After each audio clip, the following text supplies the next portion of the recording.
Thumbnail sketches are a really important tool for the artist, but what is a thumbnail sketch anyway?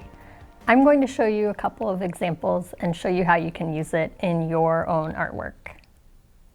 So a thumbnail sketch is just a tiny drawing. You can see these are really miniature drawings, or you can do a little bit larger, and they're just a way for an artist to work out the composition, what is going to be included and what will be eliminated in their artwork.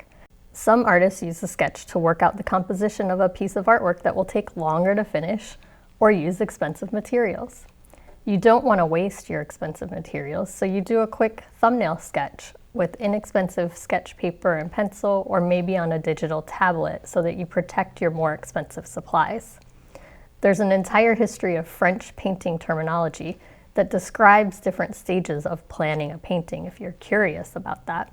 And remember, in the 1800s, painters didn't have access to a camera to photograph a subject, so quick sketches for planning purposes were done in a time-sensitive manner because the light and the weather could change rapidly and they didn't have any other way to record the scene.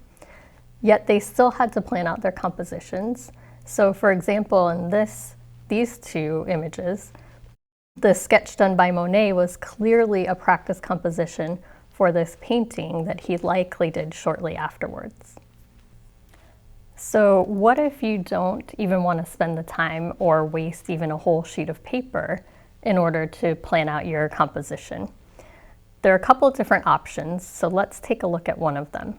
One option is to do a 1-to-1 ratio. So you can see that ultimately my drawing for this piece was going to be a 9-by-12 piece of paper. So all I did was I took a ratio of that 3-by-4 inches in order to plan the composition. That way I know that all I need to do is just blow things up to the larger scale once I've planned things out. And you can see that I didn't even get very far. I planned the curve in this direction and then automatically decided, no, I don't like how the buildings work with this central building, and instead I know that I'm going to want to do the curved down composition, so I just jumped right away to the larger piece. I didn't even need to do that thumbnail in order to work out that composition. So option number 2, if you don't want to do an exact ratio, you can just go tiny. So this was a sketch that I did. You can see it's on a wasted piece of paper from my printer. I'm not even using good sketch paper for it.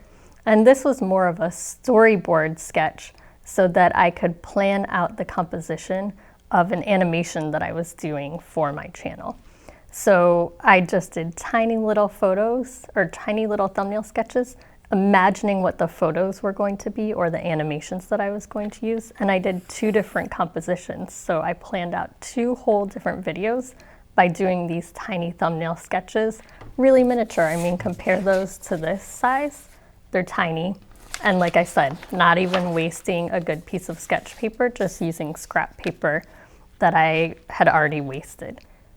And with those 2 different options, now you have ways that you can save the cost of your materials, save time so that you aren't doing a large piece of artwork where you haven't worked out the composition, and you can produce better artwork because you can make the composition more interesting and dynamic by working out these details in a thumbnail sketch.